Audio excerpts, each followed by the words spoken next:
For the 20th problem on the second ACT practice test, for all positive integers x, what is the greatest common factor of the two numbers 216x and 180x?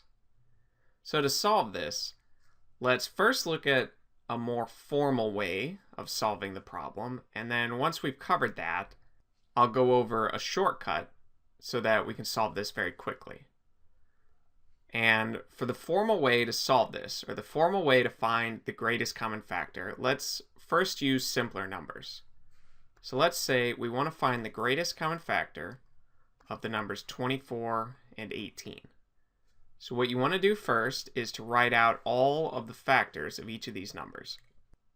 So for 24, we'll start with the number 1, which goes into 24 times. So 1 and 24 are both factors. And moving up the list to 2. 2 goes into 24 12 times, so 2 and 12 are factors. 3 goes into 24 8 times, so 3 and 8 are factors. And 4 goes into 24 6 times, so let me move these over. So we can write 4 and 6 as factors. And 5 is not a factor, so these are all of our factors of 24. And now we'll do the same thing to 18, starting with 1, and 1 goes into 18 times, so 1 and 18 are both factors. And 2 times 9 gives us 18, so 2 and 9 are factors. 3 and 6 give us 18, so these are both factors. And 4 and 5 do not go into 18, so we know that these are all the factors of 18. And now that we have both lists of these factors, to find the greatest common factor, what you'll want to do is circle all the numbers that each of these lists share that are prime numbers. So for instance, 2 is a prime number, and each list has 2 on it. 3 is a prime number, and each list has 3 on it. But we wouldn't circle 6, even though both lists have it, because 6 is not a prime number. And once we've circled all of the prime factors that they each share, then to find the greatest common factor, so I'll write the G.C.F. of 24 and 18, what you would do is just multiply these prime factors together. So we have 2 times 3, so 6 is the greatest common factor between 24 and 18. Now, like I said, this is sort of the formal way of finding the greatest common factor. But for this problem, these numbers are somewhat large, so writing out all of their factors is going to take up a lot of room and a lot of time.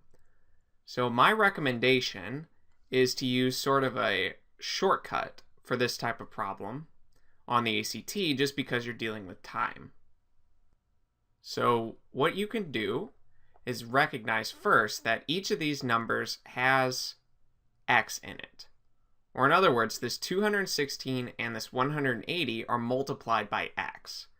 So whatever our greatest common factor is, in each of our factored out lists, they're each going to contain x. So x will definitely be a part of the greatest common factor, which means that we can eliminate both f and g. So from here, we just need to figure out the number that is the greatest common factor into both of these, ignoring the x. So is 1, 12, or 36 the greatest common factor of 216 and 180? And the way to test this is to just pick one of these. Like, let's say pick 12, and see if it divides evenly into 216 and into 180. And what you'll see is that it does. So 12 for sure can divide into both of these evenly, or in other words, when it divides into these, a whole number is the result. And since 12 works, all we have to do now is check the bigger number, because if 36 works as well, then 36 would be the greatest common factor. And when you divide each of these numbers by 36, you do get back a whole number. So 36x would be our final answer here, since this number divides evenly into both of these, and out of our choices, it's the largest one possible.